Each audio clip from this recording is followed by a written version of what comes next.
Ang Puriton at Bina National High School, and my question for the two of you is, what are the main issues in the youth here in Bayabas, and what are the things you do to keep the welfare of the youth here? I'll answer first.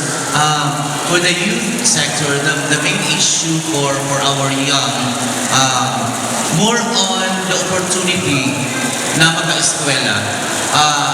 Natin mga out-of-school youth, but the local government unit give an intervention about the out-of-school youth na natin mga programs for them, like na ay mga livelihood programs na gihatag sa mga out-of-school youth.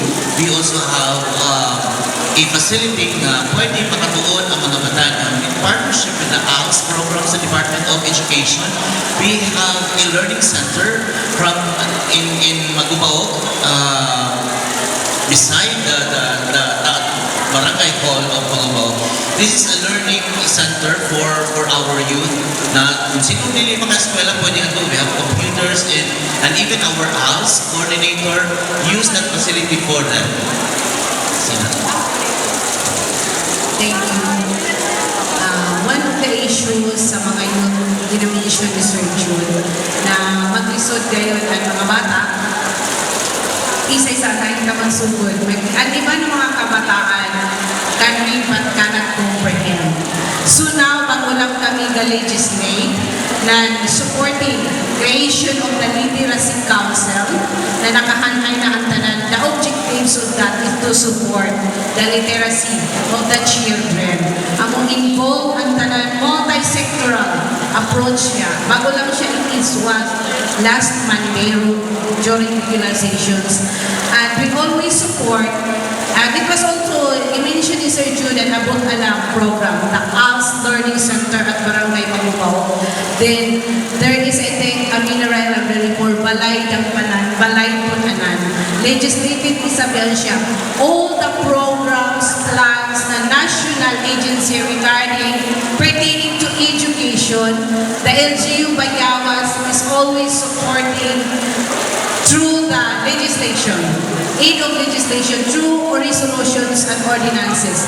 Once ang chairman namo, even as chairman of legal matters and the chairman of committee on education, yang iya ipabot na mission regarding supporting sa education, dili gayon magtumili ang sangguniang bayan members to legislate that to support and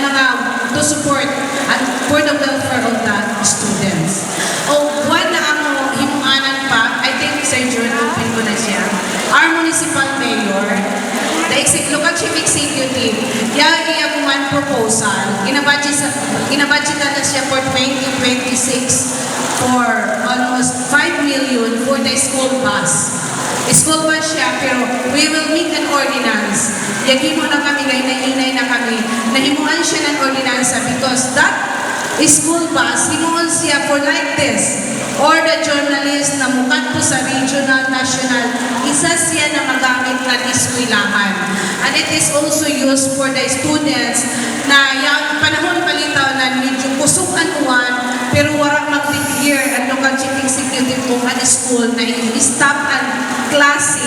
Siya ang himuon to pick up the students and pupils na gikan sa park areas like Panawsaon, Kabungos, and any other areas within the municipality of Bayabas, so in the 7 barangays, na pwede isakay siya sa school bus. Kasunod na daan siya sa among AIP, Annual Investment Plan. It is one of the support kay one of the issue ang mga bata, one na ipiti ang iba, tapos kung uwani, ang mga bao-bao, dili na musud sa area na layo. Remote areas like Kabungo, Barangay Panawsaon, even La Paz. So isa yan siya. All others, balikon ko, once siya o ipabot sa among gikan sa academe, nagikinahanglan naman na i-legislate siya to have a support kung para kami makakuha ng funding for the support. Kinahanglan din namin himuon. Because, balikon ko, kamo sagot kayo na namin yakita na mga niche leaders, niche journalists na mudumala sa among lungsod or even the whole province of Surigao. Thank you. Thank you so much. Thank you so much, Ma'am.